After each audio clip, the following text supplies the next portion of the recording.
Nagsumiti na ng counter affidavit ang dalawang tauhan ng PNP Highway Patrol Group o HPG na sinampahan ng mga reklamong kriminal dahil sa pagpatay sa motoristang si John De La Riarte sa Makati City noong July 29. Ito ang balita ni Roderick Mendoza.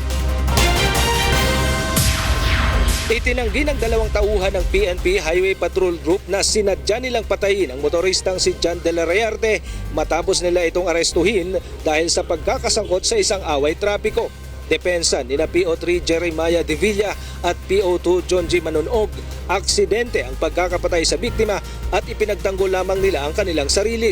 Ayon kay PO3 De Villa, naabutan nila itong nagwawala at ayaw paawat habang binabantaan ng driver ng nakabangga ang kotse kaya't inaresto nila ito upang dalhin sa Camp Crame.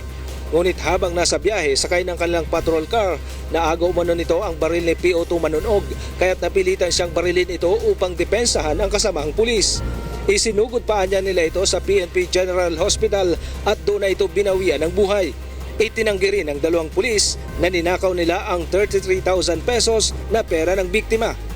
Siyempre pwede naman nila sabihin kung anong gusto nila sabihin para pabulaan at saka patunayan na may dahilan sila kung bakit nila kailangan patayin ang kapatid ko.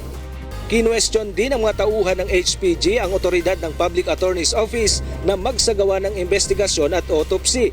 Ngunit ayon kay PAO Chief Attorney Persida Acosta, may kapangyarihan silang mag-imbestiga sa ilalim ng anti-torture law. Iginiit pa niya na hindi kailangang patayin ang biktima kahit pa sabihing patuloy itong nagwawala at nambabastos. Pero bakit kailangan patayin at bakit dito kailangan barilin? Bakit dito? Pag binaril ka dito, sa bahaging ito, hindi ka bubuhayin. Kaya execution style ang kanyang mga tama. Samantala, isinumiti naman ng NBI ang resulta ng kanilang investigasyon at autopsy sa mga labi ng biktima upang maisama ito sa records ng kaso. Batay sa report ng NBI, may tama ng bala sa likuran ng hita ang biktima. Ang Chemistry Division naman ng NBI ay tumugma po sa findings ng PAO na meron pong tama sa likod. Dahil yung tama po sa likod na yan ay nangangahulugan. Pag binaril ka sa likod, yan po yung murder. Nahaharap ang dalawang tauhan ng HPG sa kasong torture at murder dahil sa pananakit umano at pagpatay sa biktima at robbery naman dahil sa nawawalang pera nito. Itutuloy ang preliminary investigation sa mga reklamo sa susunod na Martes. Roderick Mendoza, UNTV News and Rescue, Department of Justice.